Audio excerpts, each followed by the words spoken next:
You want to know how bad it is in Canada? There's a new fact checker on the block. Well, CTV News is going to be in the news a couple of times today. I've got nothing against Rachel Gilmore personally, but professionally. If you don't know who Rachel Gilmore is, she's widely celebrated as being the Taylor Lorenz of Canada. She has called me out a number of times, referred to me as unnice names like I would on the right. If you don't know who Rachel Gilmore is, you haven't been around the channel for long enough. She was called to testify as an expert witness before the parliamentary Russiagate inquisition up in Canada. And I clipped and snipped some of her intro statements, and the internet seemed to appreciate it, but not necessarily for the right reasons. She's a hack. She's a journalistic hack. She's a lefty of the highest order. I would say intellectually dishonest, and if you had any doubts on that, I'll surely disprove those doubts in a second. But she is now a fact checker at none other than the propagandist government-purchased media, CTV News, and you can hear for yourself. Yeah, if you want to make an informed decision, it's best not to do it on mis or disinformation.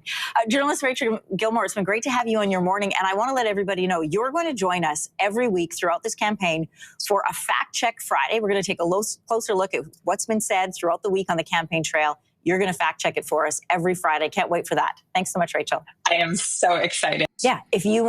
Rachel Gilmore, for those of you who don't know, thank you for having me, CTV. She's going to be joining CTV Your Morning for fact checking.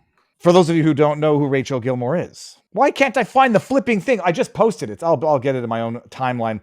It'll give you an indication as to the bias or lack thereof of the fact checker Rachel Gilmore. This is Rachel Gilmore. I made a joke, which was only a joke because I'm not the purveyor of disinformation. And when I make a mistake, my goodness, do I correct it?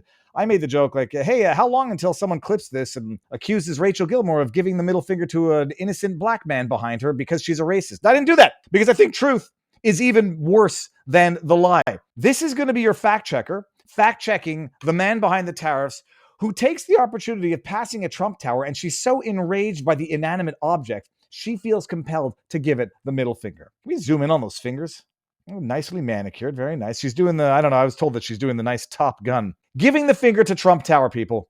That is your fact checker of CTV News. It's beautiful. I'm not trying to talk them out of firing her.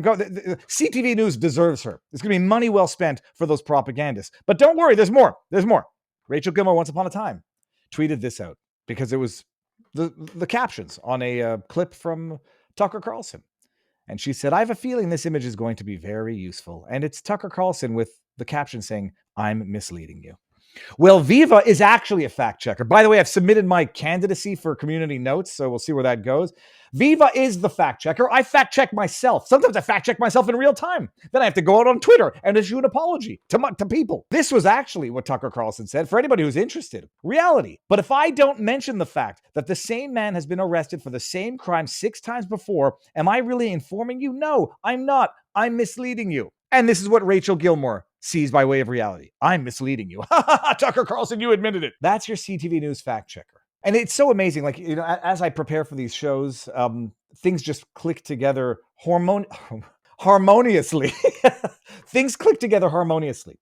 Where I didn't realize that first I thought Rachel Gilmore was going to be a fact checker at the CBC. So if anyone was fast enough to screen grab my initial post, I said, oh, she's fact checking for the CBC. You're lucky to have her. It was the CTV. And I say, why is that interesting? Well, because the CTV just ran a couple of articles today which are relevant to what's going on in the news. You won't believe this. This is CTV News. This is the network for which middle finger to Trump Tower Rachel Gilmore is going to be fact-checking. I got to tell you this. I made the joke and I put out the tweet with a little video and I said, Doge and Elon Musk have been so successful in cleaning up government waste. They have also succeeded in solving the climate crisis. You see, understand, people. The existential threat that was the climate crisis has now been solved.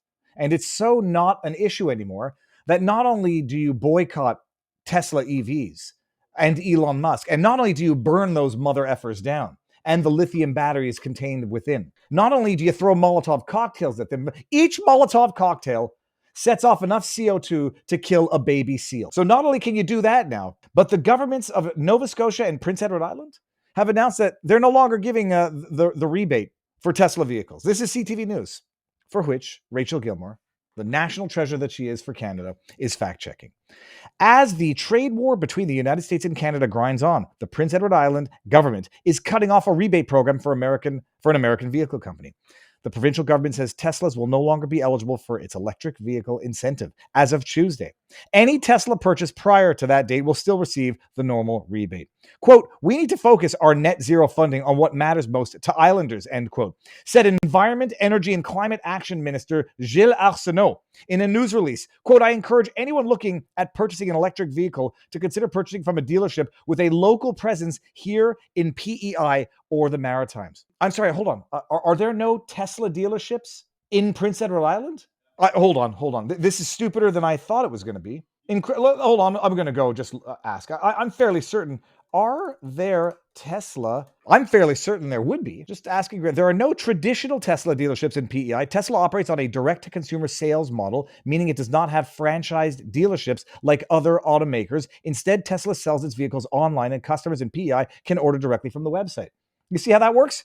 Viva just fact-checked Viva and learned something new in real time. So they order online, and let's get back to the article because the idiocy is not going to be lost nonetheless. So go to a local car dealership, and even if it's not an EV, get a car bought locally and support the local dealerships.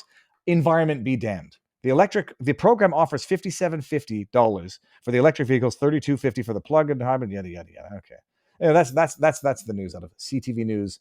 Rachel Gilmore fact-checking Canada. Apparently, the environment no longer matters. Support your local car dealership. Boycott Tesla. But CTV News was in the news for other reasons as well. Hold on a second.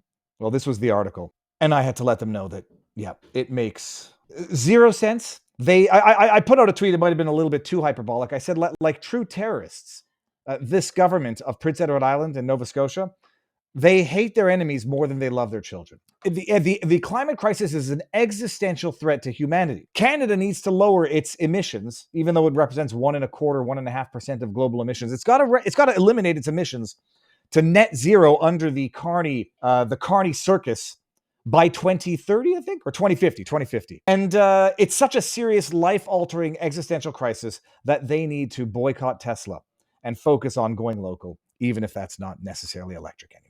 This is Canada, people, and then you'll understand why it's, in dire straits. Nova Scotia and Prince Edward Island have become the latest provinces to scrap provincial rebates for Tesla electric vehicles. Of course, it's all because the CEO's Elon Musk's association with the U.S. administration and the current trade war with our country. Federal and provincial governments have been offering significant rebates for customers who purchased electric vehicles, but a number of provinces have now dropped those offers. Musk has evolved into a close ally and advisor to Donald Trump, who, of course, has ordered 25% tariffs on Canadian steel and aluminum and openly mused about forcefully making Canada the 51st state. Hey, fact check. Rachel Gilmore, did Elon muse about and Trump muse about forcefully taking Canada as a 51st state? Well, yes, he did. Fact check, because he said he might use economic force. And by using the word force, it therefore means that he's going to take it by force, even though it meant economic force. And he wasn't even talking about taking it over, rather using economic force to get what he needs out of a country that is posing an existential threat to itself. So yeah, I'm sure Rachel Gilmore, with her middle finger to Trump, is going to be exquisitely objective in fact-checking everything that you just saw from that propagandist network. Now, the funniest thing also, speaking of Canada and speaking of carnies, people think we live in a what's the word I'm looking for? People think we're living in a simulation where you have some jokes that are just unbelievable. Canada's going through an election right now, an election cycle, April 28th. I'm going to be on Jimmy Dore sooner than later talking about that as well. Stay tuned for that. The guy's name is Carney, which is funny enough because Carney literally means, a circus freak or someone who entertains people at a circus. Mike Myers, who looks like Eminem for some reason, has decided to endorse Mark Carney and talk about how good-looking Justin Trudeau is. And I've got to give Kyle Kemper the credit, but I just had to touch it up to make it perfect. Kyle Kemper remembered this classic line from Austin Powers 1, 2, or 3. I forget which one. It's probably 1. Only two things scare me, and one is nuclear war. What's the other? Excuse me? What's the other thing that scares you? Carnies. What? Circus folk. Nomads, you know, smell like cabbage. Small hands. See, that's funny, but it's not perfect. Perfect Only two things. would have been cutting it right at the perfect Only two point. things scare me, and one is nuclear war. What's the other? Excuse me? What's the other thing that scares you? Carney. What's the other thing that scares you? Carney. Yeah, that's what's going on in Canada, people. Very depressing. It's not getting any better. We've got Canada's protests Elon's Teslas and builds their own EVs.